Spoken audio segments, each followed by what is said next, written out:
This week on the eBay for Business podcast.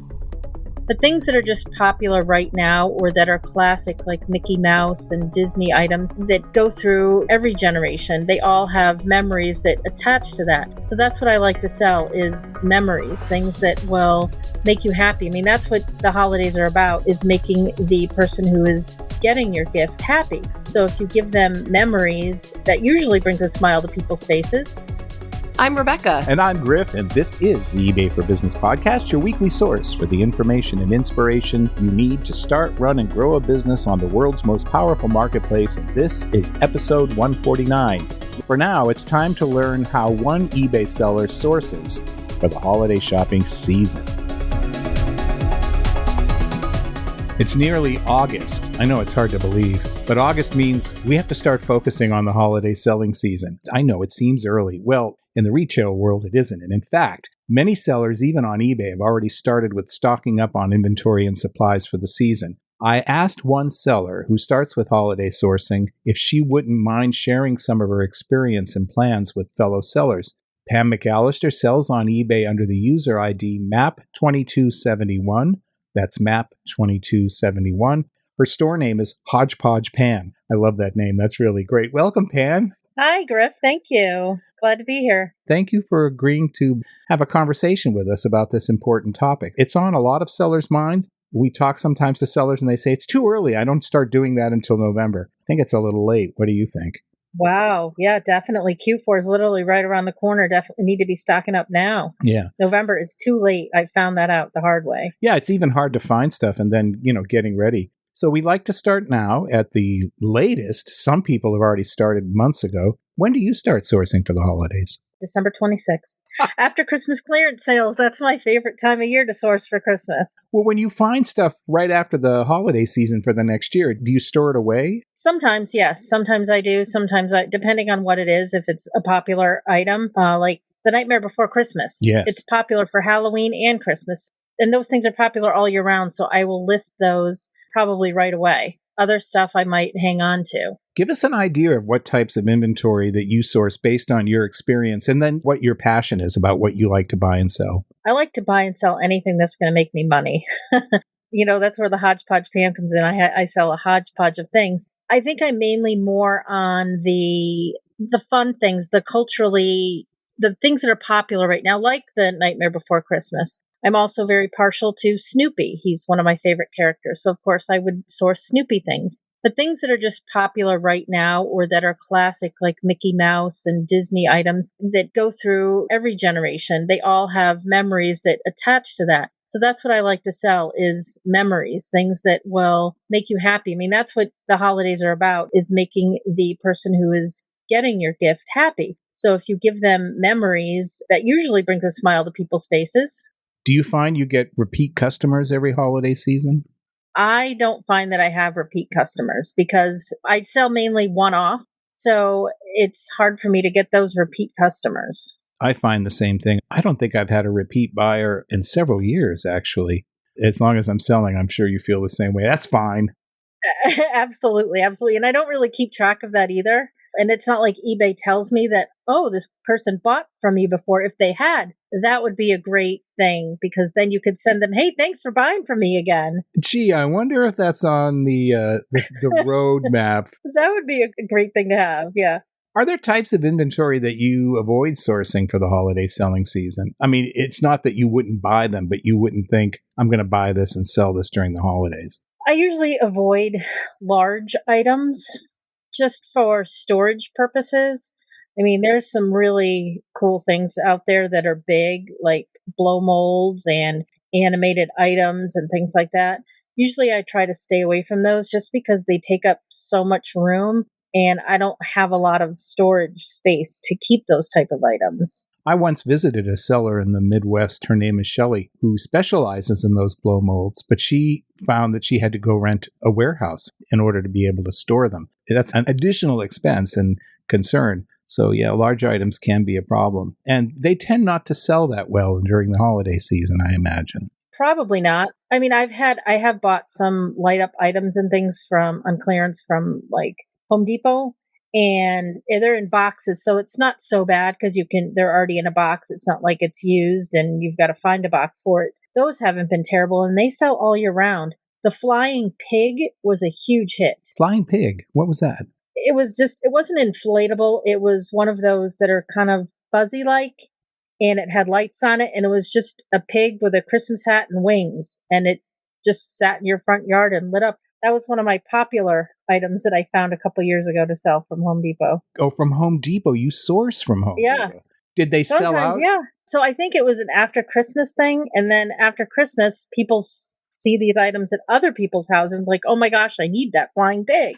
And then there are no more flying pigs, but I happen to have some flying pigs and they flew off the shelves. Do you have some for this year's season? No, I only had about 2 or 3 of them and they went before Christmas. And this was something that once it was gone, it was gone. They've never restocked them? No, they haven't seen them been restocked. No, they usually make certain things for a year, from my experience, and then they don't usually make them. So a lot of people who sell a wide range of things would think, well, most of my stuff comes from estate sales and thrift sales. I think there's a lot of sellers who don't realize that you can actually go to a store like Home Depot, for example, and source things. How did you figure that out? Well, I like things that are different. So we happened to see the flying pigs, for example, at Home Depot, and I just scanned them and in the eBay app, and I saw that they sell for a decent price. And I'm like, well, let me grab them. It pays to take your phone out with you when you're shopping for inventory. I always take my phone. It doesn't matter if we're in the grocery store, we're in Walmart, and Home Depot. I'm always scanning something to see what it's worth. Does anyone ask, what are you doing? No,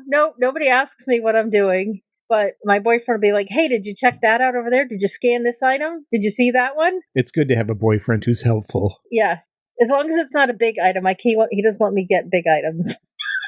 We know why. They're hard to store and they're hard to move. That's exactly what it is. How much do you follow trends for sourcing your business in general, but especially during the holidays? I'm probably not a good trend follower. We don't have television per se here. We just use internet TV, so I'm not seeing all the commercials and things like that as what's popular. So I pretty much just go on what I think is cool and what resonates with me and, things that I liked as a child. I'm the same way, although I haven't been sourcing since the pandemic. I have, as everyone who listens to the podcast knows, I have a death pile garage, and it's a 4-car garage, so you can use your imagination. I don't think I have to worry about inventory. No, just go shopping in there. Oh my gosh, look at this. Are we looking at your inventory system behind you there? It's pretty cool. Yes, it is. I had a brick and mortar store for a very short period of time, long story, and it was in a terrible location. Like they say, everything is location.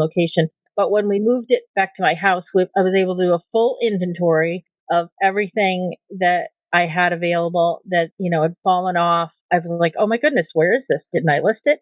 And we bought all of the same boxes. So it was a uniform look down here when you come in the basement. So if anybody was to come, it doesn't look too terrible. Because you never know when you're going to show off your business, and you don't want it to look like my garage.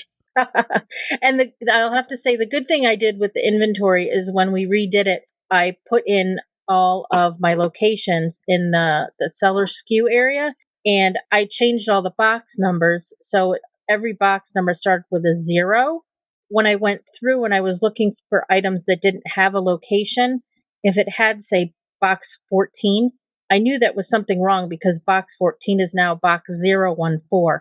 So that really helped when I redid my whole inventory. Yeah, it makes it easier to search for a particular box. Definitely. Pam, what about supplies? I know that I'm looking at what I'm going to need for the holiday shopping season this year. Do you have a plan to actually make sure you're stocked up with both shipping and office supplies?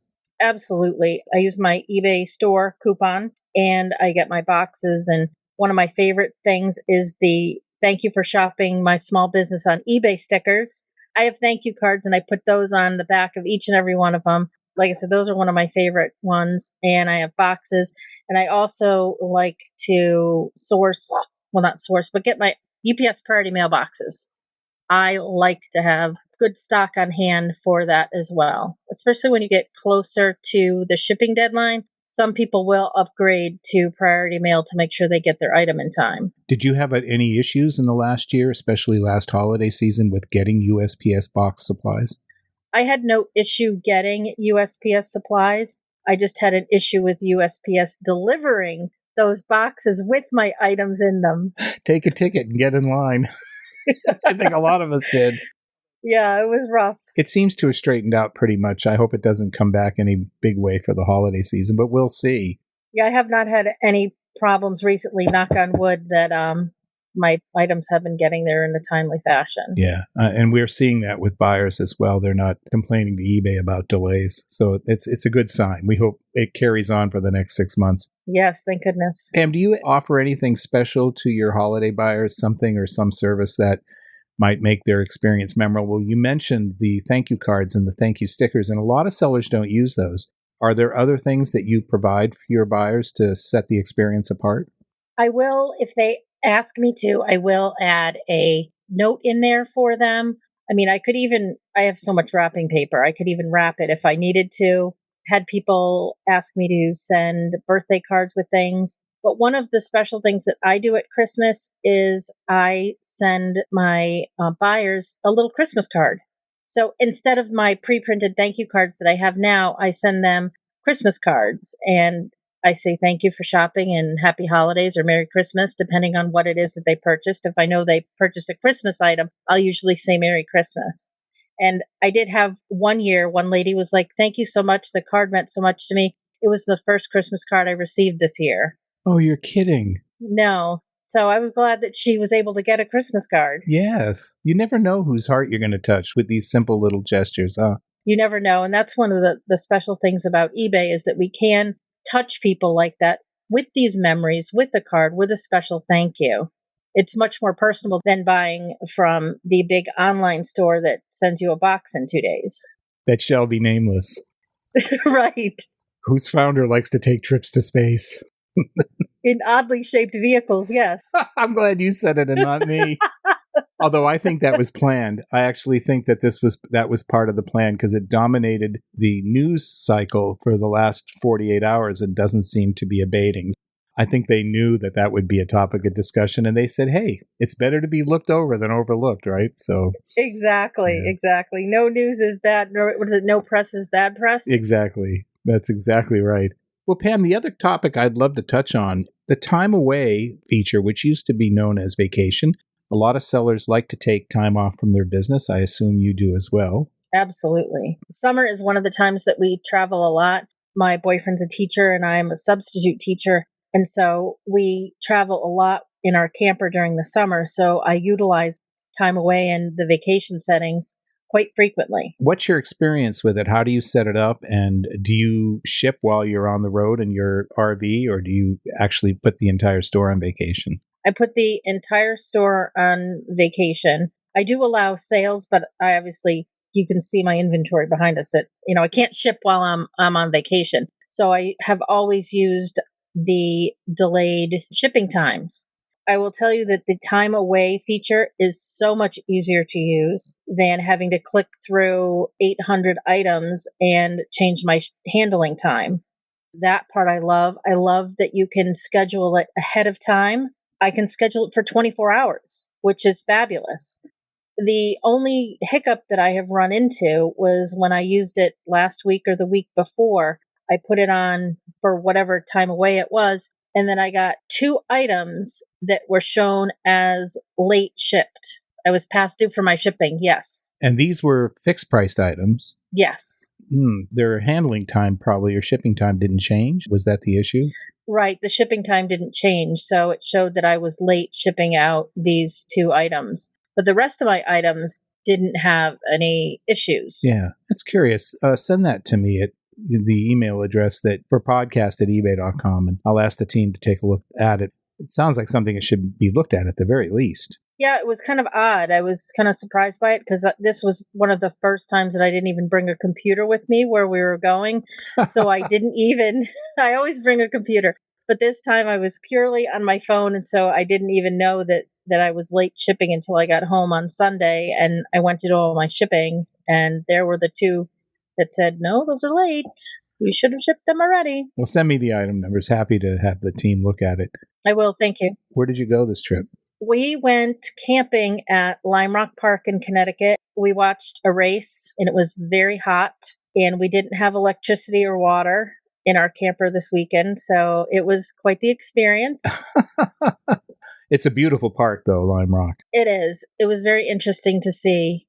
There's lots of different cars, and we had a good time, although it did rain 4 to 5 inches Saturday night while we were there, so we're thankful we were on higher ground. Yeah, exactly. You don't want to get washed away in an RV. No, the tent people down below did not have a good time.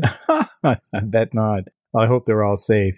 Well, Pam, I want to thank you so much. This was a wonderful conversation. I've learned a few things. And as we move into the holiday season, best wishes to you and your business. And hopefully you have a great season. I'm sure you will. And perhaps we could check in with you after the holiday season's over. See how you did.